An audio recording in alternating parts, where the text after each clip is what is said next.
Hey, how are you? My name is Bob Stavola, and I'm sure most of you would like to upgrade your scope on your crossbow from the illuminated 3 dots to a powered, some type of powered scope.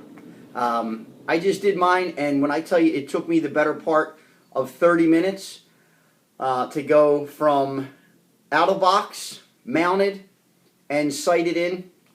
30 minutes is right around the exact time it took me to do it. So basically, I'm shooting an older 10-point Titan TL, which I bought a couple years ago. I live here in New Jersey, and New Jersey opened up Crossbow to its bow hunters a couple years ago. And you guys that are in your 40s, you know, it's the older shoulder. The older we get, our shoulders are definitely degrading, and I just didn't have the strength anymore to pull back a compound. And the compound that I was using was a very older bear whitetail too. So I know I'm dating myself into the late 90s, late 80s, early 90s.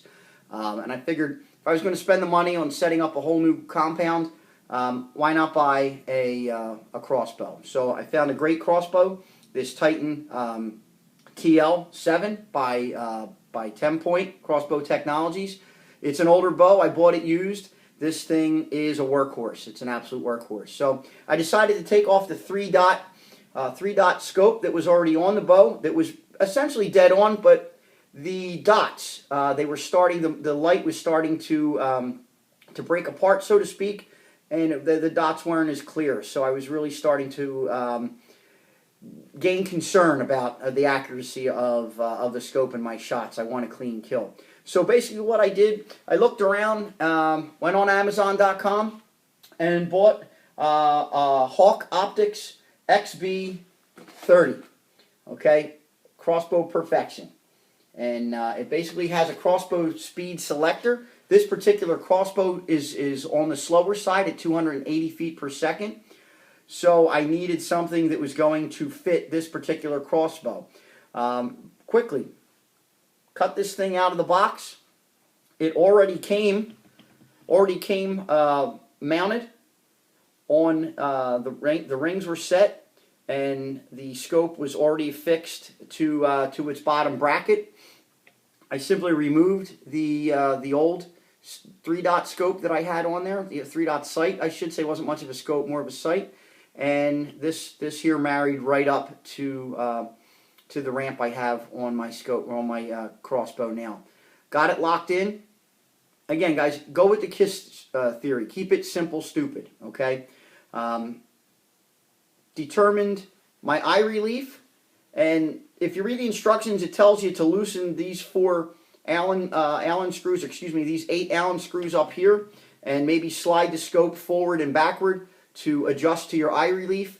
But the ramp on this particular bow, and on most bows, is so long that I don't really think you need to mess around with moving the scope forward and backward as much as you do just determining where you're going to, slide the scope forward and backward on the ramp itself and lock it down, okay? Find yourself a good fixed target, good lighting, something about 20 yards away, and look through the scope. Make sure that you're holding your bow level, and make sure that the reticles are level as well. The crosshairs are level on your scope. Once you got that figured in and you have your eye relief adjusted, okay, you want to make sure you lock down. It has a locking washer, very simple to dial in and the focus for your particular eye. This scope also, this Hawke XB30, came with lens protectors, pop-up lens protectors already in the box and already mounted. So, which was a great feature. So essentially, we got the scope mounted, okay? We got our lockdown. We used our Allen keys. Go slow, okay? Go slow. Prior to shooting, make sure that all 8 of these Allen screws are tight. And everybody does things differently. Some people will tighten them diagonally. Whatever your system is, stick to it, do it. Don't over-tighten. Let's not break the Allen key that came in the box, and let's not strip out the heads of those Allen screws. So, we got our scope mounted. Find a safe place to shoot. You want to start at 10 yards, okay? Most of us, if we're out bow hunting, we're going to have some type of range finder. range yourself at least a 10-yard distance on your shooting block or your foam block or your target. You should always do things in threes. Take 3 shots. Okay. Now at 10 yards with this scope here, I had to move up 2 inches and over 2 inches to the right. At 10 yards away, every click, once you remove these turrets, okay, the screw caps on each turret, one click at 10 yards away equals 1/20th of an inch, okay? And the directions were written for a 4-year-old. They were perfect, okay? They were perfect. So one click to move it up, every 20 clicks, you've moved an inch. So I came up 40 clicks, so I moved 40 clicks, brought me up 2 inches. 40 clicks brought me over 2 inches to the right. I shot again at 10 yards, dead center. Back your target out to 20 yards. Shot it again. Shot three bolts. First 3 bolts were give or take an inch low and an inch to the left again. So now at 20 yards, every click is 1/10th of an inch. So I needed to come up an inch and I needed to come over an inch. So I came 10 clicks to move it up, 10 clicks to move it over to the right, dead center at 20 yards. Shot 3 more bolts. To be honest with you, I only shot 1 bolt because I didn't want to pull a Robin Hood and destroy two bolts or 2 arrows. From there, I backed out to 30 yards. Again, use your rangefinder. We have these tools, okay, unless you can pace them off or you have some type of tape. Backed out to 30 yards. This scope and set up right now, dead on.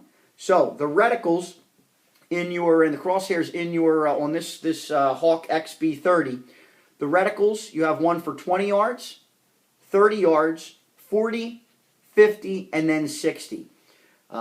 You'll see the dial is up here. It starts out.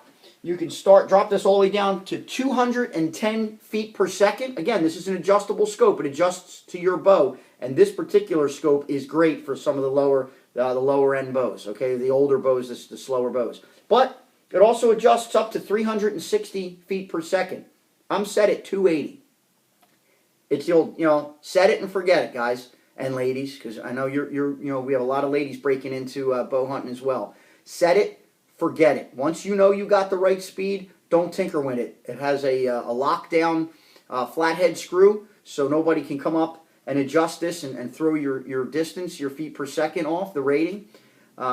Put your caps back on your turrets, for your height and windage adjustments. This scope comes with green and red illuminated plus signs or crosses, okay, within the crosshairs. Probably one of the easiest, quickest scopes I ever mounted. I'm a police officer by trade. I like to think I'm a pretty good shot. I've had to shoot rifles, especially with hunting. We always want to zero in everything at 100 yards. And I've zeroed in rifles on black powder. I've zeroed in rifles on shotguns. I've zeroed in rifles on center fire rifles. Okay, this was cake. This literally took me, once I got settled and started, start to finish, 30 to 45 minutes. So again, it's an older crossbow, but sometimes you don't want to get rid of those old dogs. And this puppy, this Titan, this TenPoint Titan TL-7 still does the trick. 280 feet per second. There's much faster bows. And this Hawke, the XB30, again, it's a little older scope. I went on Amazon.com and I got a really, really great deal. Saved over $100 on this scope alone, as opposed to buying it in the stores. Going to some of the bigger stores and buying them there, and saved about $100. And I have a great setup, and it's one that should last me a lifetime. So again, my name's Bob Stavola. I'm here in New Jersey. If you have any questions, please don't hesitate to comment or ask me a question. But keep it simple, guys and girls. There's no sense in making things harder than what they need to be. Life's hard enough. Shouldn't be when you're out in the field. Best of luck. Shoot straight. God bless America. And thank you to all our veterans out there, both past, present, those are still fighting, those who have fought, and those who have paid the ultimate sacrifice. And also, God bless all our fallen law enforcement officers and firefighters here in the United States. God bless.